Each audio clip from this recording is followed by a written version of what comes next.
Hello and welcome back to another episode of Tiger Eye. Chick-fil-A biscuits are being sold tomorrow, so make sure you bring your money.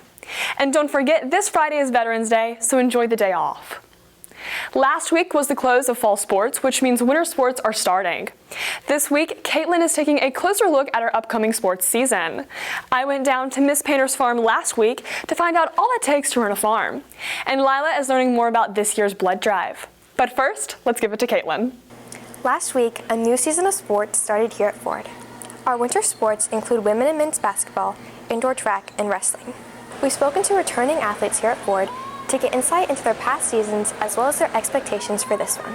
So I've been playing basketball since first grade. I played rec ball through elementary school, and then I played in middle school, and I've been on a travel team for the past few years. My goals would be to just get better and work on my sportsmanship and not foul as much. I've been wrestling for all 4 years. I'm a two-time state placer. I've been wrestling for 6 in total though. I think the goal also is to get a dual state champ too. That'd be cool because it'd be our 3rd year in a row, but individually I want that state title.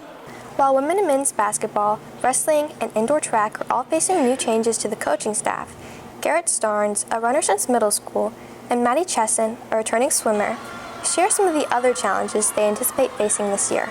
The biggest challenge is definitely just temperature. Temperature is it matters in running. If it's too hot, you're just gonna pass out. If it's too cold, you start hyperventilating. Honestly, the endurance in it, not being able to breathe is a big struggle, and hopefully I can just push through it and just be able to have my endurance up better than last year. Even though all our winter sports just officially started last week, our athletes have been working hard to prepare, both as individuals and as a team. We've had a lot of workouts. We've had about 2 a week since the beginning of school started, so we've been going to those and just working on a lot of drills in some place. I've just been trying to get shots up every day and work on some ball handling to get ready for the season and the team. Our returning winter athletes share memories from past seasons and expand on how those team moments help contribute to success. We gotta cheer on who's running, even though it's miserable.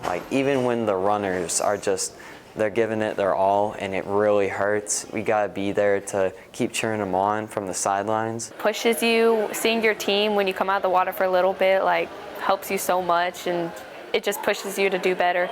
Garrett Starnes and Graham Orndorff share the athletes that inspire them and how those role models are making them better. But I had seniors in the past who I looked up to and ran with, and they're waiting for me to show my true potential my senior year, so I'm gonna make them proud. And I'd say my favorite athlete's probably Curry.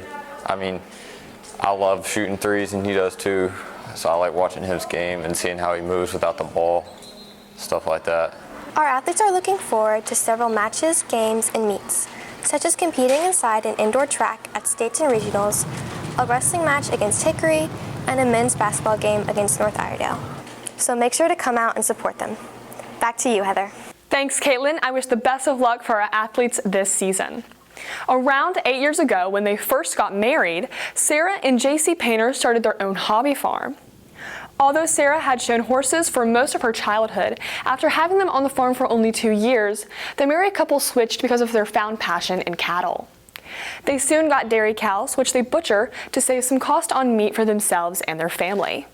Even after giving half away to his father, JC still has enough to last him from the steer that was butchered last year. So I've still got probably about 30 pounds of hamburger left. So for our family, half of a beef that size will last us all year and still have a little extra to spare usually.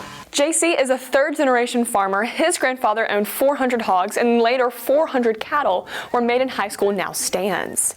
Now doing all the butchering for his own farm, JC's father and him both used tools that were passed down from his grandfather. After this process, they can get to their final product to the dinner table without having to go to the store for anything other than seasoning.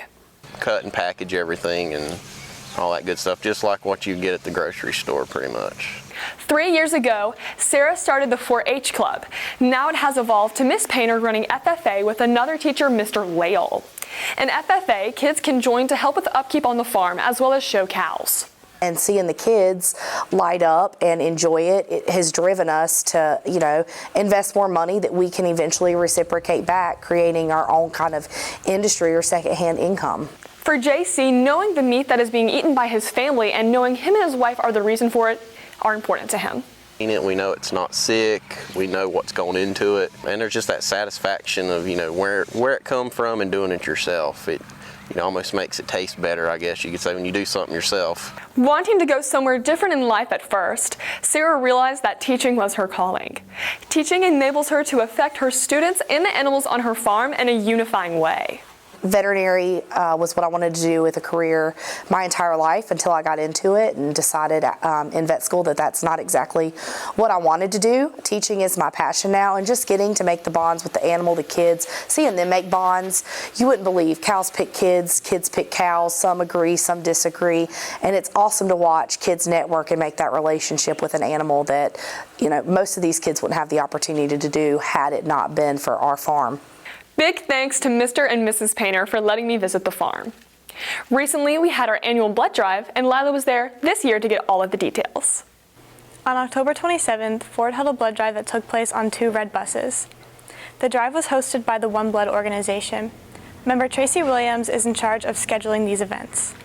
One Blood is a nonprofit blood center that provides blood products to Catawba Valley Medical Center. We are their primary provider, and we also support hospitals such as Atrium Hospital and UNC Health Hospitals as well.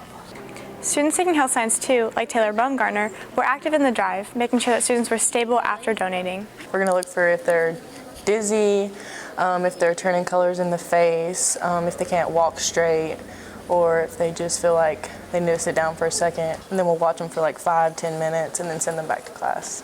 In the days leading up to giving blood, students must make sure that they're staying healthy so that they can be approved to do so.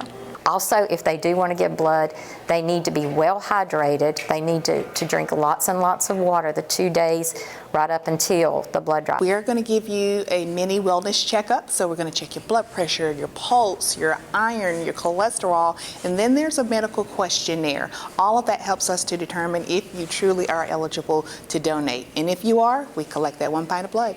One donation of blood can save up to 3 lives, and it can take as quick as 48 hours from donation to transfusion. But even though the process is quick, blood is constantly in demand. This is why it is so important to have students start donating from a young age. We want people to know that young people can help save lives as well. It's just not for the old. You never know when an accident or when a blood need is going to arise. We're always lacking in enough blood at the local blood banks anyway right now. So your donation could possibly be saving your life, your family's life, your friends' lives. If that's not enough, just knowing in general that you could be saving anyone's life. Ford will be hosting another blood drive in the spring, but you don't have to wait until then to donate. Thank you to every student and staff member who donated blood. Heather? Thanks, Lila. Well, that's all for this week, and we'll see you the next.